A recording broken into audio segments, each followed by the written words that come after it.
지금 이 순간 여러분의 배우자가 어디서 무엇을 하고 있을지 한 번쯤은 불안해 본 적 있으실 겁니다. 특히나 함께 살아온 세월이 길수록 그 신뢰가 깊을수록 한 번의 배신은 삶 전체를 흔들어 놓습니다. 그런데 여러분, 더 두려운 일이 하나 있습니다. 그 배신이 이미 오래전부터 시작됐는데 여러분만 모르고 있다는 사실입니다. 나는 그런 거 모를 리 없어. 우리 남편은 눈에 티만 껴도 바로 알아. 이렇게 말하실 수 있습니다. 하지만 지금도 수많은 배우자들이 몰라서가 아니라 알고도 아닌 척하고 있는 겁니다. 그리고 어떤 분들은 진짜로 모릅니다. 제가 만난 60대에서 70대 사이 불륜 경험자 5명은 이구동성으로 말했습니다. 한 번도 안 들켰어요. 그들은 어떻게 그렇게 잘 숨길 수 있었을까요? 또 그들이 공통으로 가지고 있던 숨기는 기술은 무엇이었을까요? 오늘 방송에서는 여러분의 배우자가 혹시 지금 외도를 하고 있는지 그 가능성을 꼭 점검해 보시라는 뜻에서 공통된 3가지 특징을 알려드리려 합니다. 물론 그분들 모두의 이야기를 들으면서 제가 느낀 건 죄책감은커녕 오히려 안 들킨 자신을 어느 정도 자랑스럽게 여긴다는 것이었습니다. 여기서 한 분의 사례를 먼저 말씀드리겠습니다. 경기 고양시에 거주하는 올해 68세의 김동수 씨는 10년 가까이 다른 여성과 만남을 이어오고 있었지만 아내는 전혀 눈치채지 못했다고 합니다. 그는 말합니다. 비결이요? 티 안 내면 돼요. 평소보다 더 잘해주고 오히려 더 친절하게 굴면 의심을 안 해요. 사람들이 의심은 변화에서 온다고 생각하지만 그게 아니라 너무 완벽한 평온. 그게 진짜 위험한 겁니다. 여러분, 놀라운 이야기입니다. 배우자가 갑자기 꽃을 사다 주거나 예전보다 살갑게 구는 것. 우리가 보기엔 좋은 변화처럼 느껴질 수 있습니다. 하지만 어쩌면 그것이 죄책감을 감추기 위한 가장 영리한 포장일 수도 있습니다. 김 씨는 심지어 자신이 평소보다 더 자주 설거지를 도맡았다고 말했습니다. 뭔가 잘못했을 때 사람들은 그걸 덮으려고 갑자기 잘해주는 경향이 있어요. 그게 가장 쉽게 들키지 않는 방법이거든요. 이 대목에서 우리는 알 수 있습니다. 배우자가 갑자기 눈에 띄게 친절해지거나 그간 하지 않던 관심 표현을 과도하게 할 때 그건 오히려 가장 위험한 신호일 수 있다는 것. 그렇다면 그 외에도 어떤 공통점이 있었을까요? 오늘 여러분께 전할 핵심 메시지입니다. 불륜을 저지르고도 배우자에게 들키지 않은 사람들. 그들에게는 정확히 3가지 공통점이 있었습니다. 이 3가지를 오늘 방송에서 하나씩 짚어가며 말씀드릴 겁니다. 그리고 그들의 이야기를 통해 지금 여러분의 배우자가 어떤 상태인지 조심스럽게 점검해 보시기 바랍니다. 물론 모든 변화가 불륜과 연결되는 것은 아닙니다. 하지만 이제부터 전해드릴 작고 섬세한 변화의 징후들을 놓치지 않는다면 여러분은 그 어떤 감정의 배신보다도 먼저 깨어 있을 수 있습니다. 그럼 다음으로 첫 번째 공통점에 대해 자세히 들려드리겠습니다. 한 여성이 남편의 미묘한 행동 하나로 의심을 품기 시작했고 결국 그 끝에서 충격적인 진실을 마주한 이야기입니다. 서울 강동구에 사는 66세 조혜숙 씨는 남편과 40년 가까운 결혼 생활을 이어오고 있었습니다. 표면적으로는 평화로운 노후였고 자녀들도 모두 출가해 이제 남은 건 둘만의 삶이라 여겼지요. 하지만 이상한 점이 딱 하나 있었습니다. 남편이 갑자기 외모에 신경을 쓰기 시작한 겁니다. 그전까지는 셔츠 한 벌 입는데도 무신경하던 사람이 갑자기 머리숱을 신경 쓰고 단정한 옷을 사 입고 심지어는 향수까지 쓰기 시작했습니다. 처음엔 그저 나이 들면서 자기 관리에 눈을 떴구나 생각했다고 합니다. 그런데 이 변화가 어느 순간부터 하루 이틀의 관심이 아니라 꾸준한 관리로 이어지기 시작하면서 조 씨는 마음 한구석이 묘하게 불편해졌다고 합니다. 이게 도대체 누구를 위한 꾸밈일까? 나는 알지도 못하는 그 누군가를 위해 달라지고 있는 건 아닐까? 그 생각이 들기 시작하자 남편의 모든 행동이 낯설게 느껴졌다고 합니다. 외출이 잦아졌고 돌아오는 시간이 늦어졌으며 무엇보다 집에서는 무심할 정도로 조용해졌다는 것. 조 씨는 조용히 남편의 외출 기록을 확인했습니다. 가끔 친구들과 저녁 약속이 있다고 말하고 나간 날들. 하지만 그날들의 목적지는 친구 집도 아니고 회사 회식도 아니었습니다. 택시 앱, 카드 결제 내역. 조금만 살펴보니 어디에 있었는지 뻔히 나왔습니다. 나는 남편이 더 이상 나를 속이려 하지 않는 걸 보면서 그게 더 서러웠어요. 차라리 완전히 속이려 들었다면 나는 끝까지 몰랐을지도 몰라요. 여러분, 여기서 중요한 신호가 하나 나왔습니다. 불륜을 숨기고 있는 사람들의 첫 번째 공통점, 바로 외모에 갑자기 집착하게 된다는 것입니다. 평소와 달리 옷차림에 신경을 쓰고 체중을 조절하고 이발을 꼬박꼬박하고 심지어 스킨로션과 향수까지 챙기게 되죠. 이건 자신을 보는 다른 눈이 생겼다는 가장 직접적인 신호입니다. 나이 들어 새롭게 외모에 관심을 갖는 것이 전부 문제는 아닙니다. 하지만 그 변화가 오직 집 밖에서만 나타나고 배우자에겐 무관심하다면 그건 분명 무언가가 시작되었거나 이미 진행 중이라는 뜻일 수 있습니다. 조혜숙 씨는 남편과의 관계 회복을 시도했습니다. 하지만 남편은 계속 회피했고 결국은 외도의 증거를 인정하게 됐습니다. 그 뒤 조 씨는 이혼을 택하지 않았습니다. 이 나이에 혼자 사는 게 두렵기도 했고 사람이 사람에게 받은 상처는 다른 사람으로는 절대 메워지지 않는다는 걸 알았거든요. 조 씨는 지금도 남편과 함께 살고 있습니다. 하지만 예전의 신뢰는 완전히 돌아오지 않았습니다. 그 대신 그녀는 자신을 지키는 법을 배웠고 더는 남편만을 바라보는 삶을 살지 않습니다. 여러분, 사람은 쉽게 바뀌지 않습니다. 하지만 무언가가 바뀌기 시작할 때 가장 먼저 드러나는 것이 바로 외모입니다.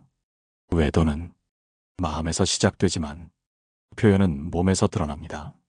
외모의 변화, 그것은 마음의 이동이라는 신호일 수 있습니다. 이번에는 두 번째 공통점으로 넘어가 보겠습니다. 그 변화는 마치 숨겨진 퍼즐 조각처럼 일상의 아주 작은 틈 사이에서 슬며시 모습을 드러냅니다. 두 번째 공통점은 눈에 잘 보이지 않지만 가장 치명적인 신호입니다. 그건 바로 휴대전화 사용 습관의 변화입니다. 여러분, 사람이 변해도 가장 먼저 바뀌는 건 바로 손입니다. 손이 가는 방향, 손이 머무는 시간, 손이 움켜쥐고 숨기려는 그 작은 움직임 속에 수많은 진실이 숨어 있습니다. 제가 만난 5명의 남성 중 무려 4명이 자신들의 외도 기간 동안 휴대전화 사용을 철저히 관리했다고 말했습니다. 그중 한 사람인 70세 윤정식 씨는 이렇게 말했습니다.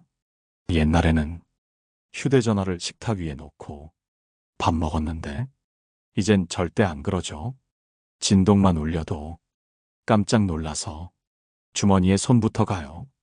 여러분, 이런 변화 혹시 느껴보신 적 있으신가요?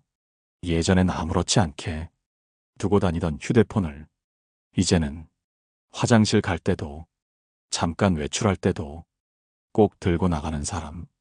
그런가 하면 문자 알림이 울려도 바로 확인하지 않고 숨기듯 끄거나 휴대폰 화면을 뒤집어 놓는 사람.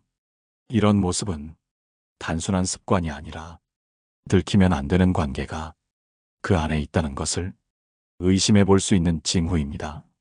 한 여성은 남편의 휴대폰 비밀번호가 갑자기 바뀐 걸 보고 의심을 시작했습니다. 그 전까지는 비밀번호도 공유하고 사진도 함께 보던 사이였는데 어느 날부터 남편이 휴대폰을 꼭 쥐고 다니며 화장실에서도 꺼내지 않더랍니다. 결국 그녀는 남편의 비밀번호를 알아내 확인했고 그 안엔 수많은 카카오톡 메시지와 사진이 들어 있었습니다. 그리고 그중 몇 장은 자신도 알지 못했던 남편의 표정이 담겨 있었다고 말합니다. 그 웃음을 내가 언젠가 본 적 있던가? 아니, 그건 다른 사람을 바라보며 지은 웃음이었어요.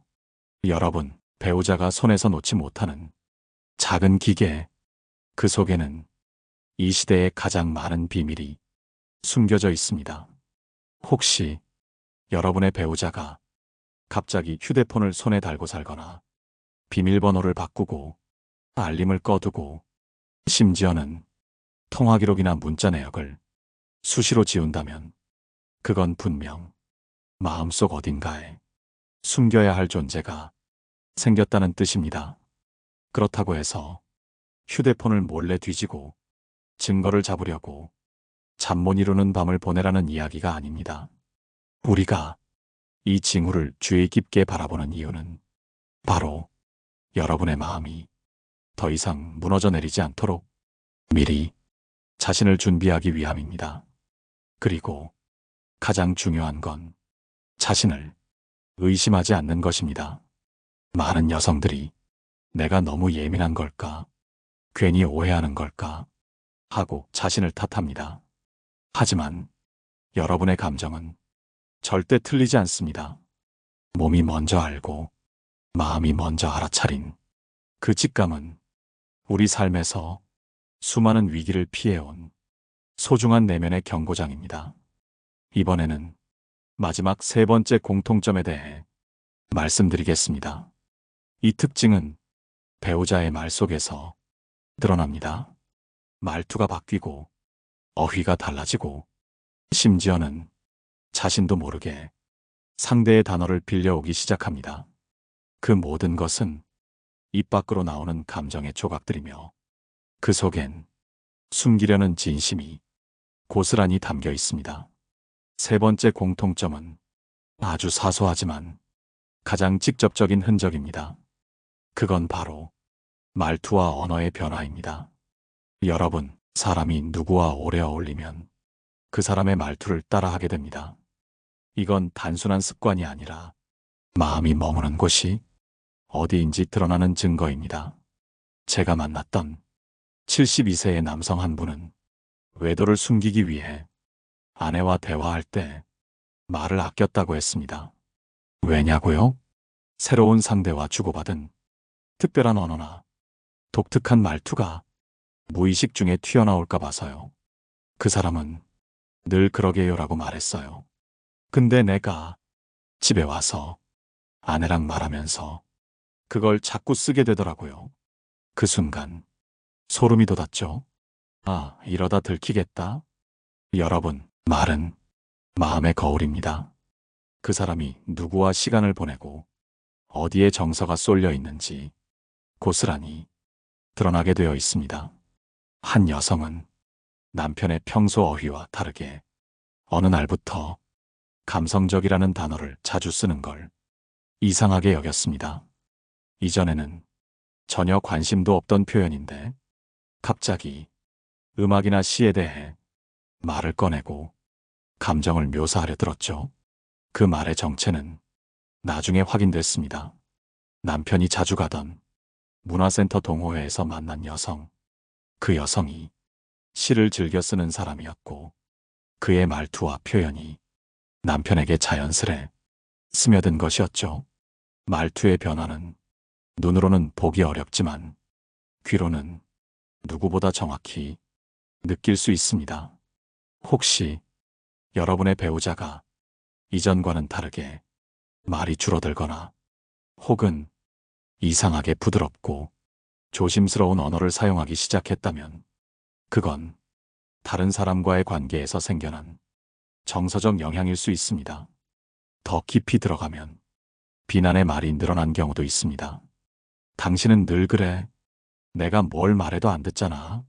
이런 식의 적대적인 언어는 이미 다른 사람과 비교가 시작됐다는 위험한 신호입니다. 사랑이 멀어지는 것은 거창한 이유 때문이 아니라 작은 말 하나, 눈빛 하나, 그런 사소한 변화에서 시작됩니다. 여러분, 우리는 언어를 통해 서로의 감정을 교환합니다. 그 언어가 바뀌기 시작했다면 그 사람의 마음이 이미 다른 곳에 가 있는 건 아닌지 돌아봐야 합니다. 이렇게 세 가지 공통점. 첫째, 갑작스런 외모 변화. 둘째, 휴대전화 사용 습관의 변화. 셋째, 말투와 언어의 변화. 이 모든 것은 하나의 흐름 속에 연결되어 있습니다. 그리고 그 변화는 결코 하루아침에 튀어나오지 않습니다. 시간을 두고 조금씩 삶을 파고들어 어느 날 완전히 다른 관계를 만들어버리기도 합니다. 이번에는 이 세 가지 특징을 바탕으로 어떻게 해야 상대의 진심을 제대로 파악하고 내 감정을 지킬 수 있을지 현명한 대응법을 하나하나 알려드리겠습니다. 지금부터는 여러분이 이 세 가지 변화를 감지했을 때 어떻게 반응하고 무엇을 지켜야 하는지 구체적으로 말씀드리겠습니다. 먼저 절대 하지 말아야 할 것은 즉각적인 추궁입니다. 감정에 휩싸여 당신 지금 바람 피우고 있지? 이렇게 몰아세우는 순간 대부분의 사람은 무조건 부정부터 하게 됩니다.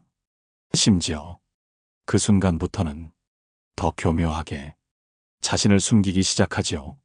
여러분, 의심이 들면 바로 공격하기보다는 조용히 기록하고 천천히 지켜보는 게 훨씬 효과적입니다. 제가 상담했던 한 여성은 남편의 말투와 일정이 점점 이상해진다고 느끼면서도 아무 말도 하지 않았습니다. 대신 그녀는 남편이 외출하는 시간과 장소, 휴대폰 위치, 언행의 변화 등을 노트에 정리해뒀습니다. 그 기간이 무려 6개월이었습니다. 그러던 어느 날 남편이 외출할 때 자동차 블랙박스를 그녀는 조용히 확인했고 결정적인 순간을 확인하게 되었습니다. 그녀는 말합니다. 내가 그때 바로 소리 질렀으면 아무것도 못 잡았을 거예요. 그저 예민하다고 넘어갔겠죠. 근데 6개월 동안 기록하고 준비하면서 내 마음도 단단해졌어요. 두 번째는 감정의 균형을 잡는 것입니다. 의심이 든다고 해서 하루 종일 그 생각에 빠져 스스로를 망치지 마십시오. 마음이 무너질수록 판단은 흐려지고 대처는 무뎌집니다. 여러분의 감정은 소중합니다.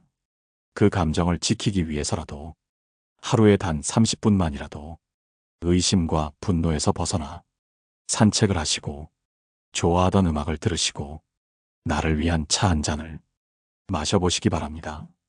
이건 단순한 위로가 아닙니다. 마음을 지켜야 진실을 마주할 힘도 생깁니다.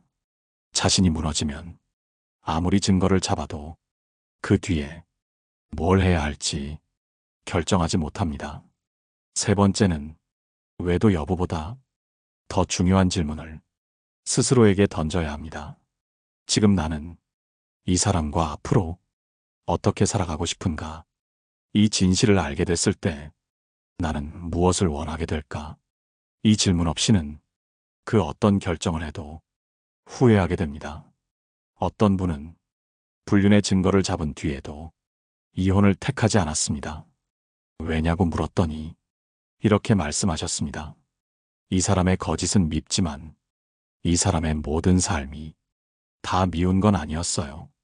그래서 나는 이 사람을 벌하는 대신 내 삶을 더 단단히 지켜나가기로 했어요. 여러분, 불륜은 감정의 끝이 아닙니다. 삶 속에서 어떻게 살아야 하는지를 다시 묻는 하나의 계기일 뿐입니다. 우리는 남편의 외도라는 아픔 앞에서 반드시 피해자만으로 남을 필요는 없습니다. 때로는 그 사실을 알고도 내 삶을 지켜가는 선택이 더 단단한 복수이자 더 현명한 대응일 수 있습니다. 이번에는 이런 상황을 겪은 여성들이 끝내 이혼하지 않고 이렇게 복수했습니다라고 말한 3가지 방식에 대해 구체적으로 알려드리겠습니다.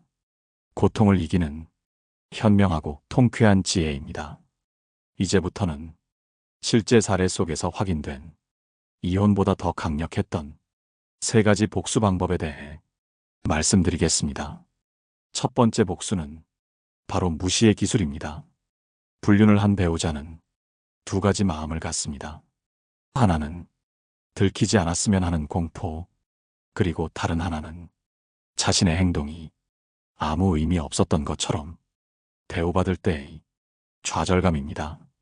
제가 만났던 68세 여성 박선영 씨는 남편의 외도를 알아차리고도 표현하지 않았습니다. 대신 그녀는 남편과의 대화를 점차 줄여갔고 식사 시간도 따로 하고 주방에서 자신만의 식기를 사용하며 거리를 뒀습니다. 그녀는 말했습니다. 나는 그 사람에게 한마디도 묻지 않았어요. 왜냐고요? 그 사람이 내게 준 무관심을 그대로 되돌려준 거죠. 이게 바로 무시의 힘입니다.